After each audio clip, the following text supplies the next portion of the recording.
झालेली आहे। येणाऱ्या दिवसांमध्ये नेमकं कशा पद्धतीनं एकत्रितरित्या संपूर्ण जिल्ह्याभरात काम केलं जाणार आहे, प्रचार असतील किंवा बाकीच्या सगळ्या मेळावे असतील, काय नेमकी रणनीती ठरली आजच्या बैठकीत? सर्वांनीच एकत्रितपणे काम करायचं आहे आणि प्रत्येकाने आपली निवडणूक आहे असं समजून काम करायचं असं ठरलेलं आहे। विजय करंजकर या बैठकीला दिसले नाहीये। मार्क्सवादी कम्युनिस्ट पक्षाचे काही पदाधिकारी जे आहेत ते या बैठकीला दिसले नव्हते। त्यांना निमंत्रण दिलं नव्हतं की ते अनुपस्थित होते? निमंत्रण सर्वांनाच दिलं होतं आणि विजय आप्पांशी पक्षप्रमुख बोलत आहेत। वेळ पडली तर मी सुद्धा त्यांच्याशी बोलणार आहे। महाविकास आघाडीचे एकमेव आमदार आहेत भोसकर, ते पण आज आले नाही। मुंबईला आहे।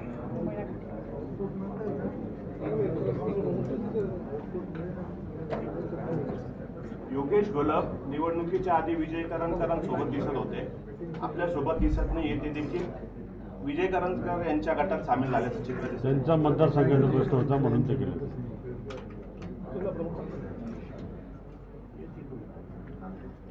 उमेदवारांना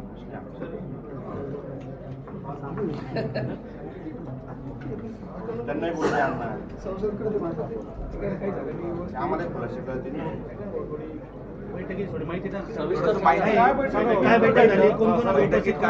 बैठक या ठिकाणी संपन्न झाली।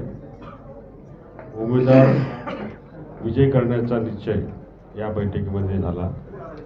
प्रत्येकाने निवडणुकीच्या संदर्भातल्या काय सूचना असतील, प्रचाराच्या संदर्भातल्या काय सूचना असतील, प्रत्येकाने या ठिकाणी अतिशय मौल्यवान सूचना या ठिकाणी केलेल्या आहेत आणि त्याच्यावरती शिवसेना पक्षाकडनं, इंडिया आघाडीकडनं त्याच्यावरती अंमलबजावणी केली जाईल। मतदारांपर्यंत कसं जायचं आणि प्रचार कसा करायचा आणि मतदार कसे मतदानाच्या दिवशी बाहेर काढायचं, मतदान केंद्रापासून तर बूथ केंद्रापर्यंत ते निघण्याची जबाबदारी इंडिया आघाडीच्या प्रत्येक सदस्यांनी ती घेतली। लोकांसमोर अनेक मुद्दे आहेत, ते आताच बोलणं मला असं वाटतं उचित नाही होणार।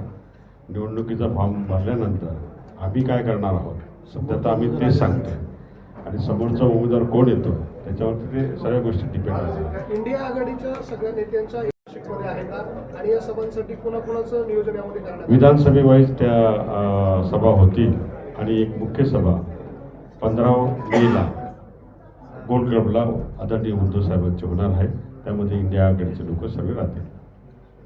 इंडिया आघाडीतले काही पक्ष नाराज आहेत, त्यामध्ये प्रामुख्याने माकप आहे, त्यानंतर आपल्याही पक्षातले काही नेते नाराज आहेत। त्या संदर्भात या बैठकीत काही चर्चा झाली का? स्थानिक लेवलला तर कोणी नाराज दिसत नाही। वरिष्ठ पातळीवरती काही त्यांच्या काही बैठकांमध्ये काही मागणी अपूर्ण असेल किंवा पूर्ण करण्याचा विषय असेल तो उच्च पातळीवरचा विषय आहे, पण स्थानिक लेवलला काही तसं दिसत नाही। इंडिया आघाडीतल्या माकपने दिंडोरीची जागा मागितलेली होती, मात्र ती त्यांना दिली नाही आणि ती राष्ट्रवादीला सुटली आणि त्यामुळे माकपचे सगळेच पदाधिकारी जे आहेत ते आज या बैठकीला दिसत नाही। प्रत्येक पक्षाला उमेदवारी मिळावी असे प्रत्येकाची अपेक्षा असते। प्रत्येक पक्ष संघटन जो व्यक्ती करतो आलेले आहेत माकपच्या वतीने बघा।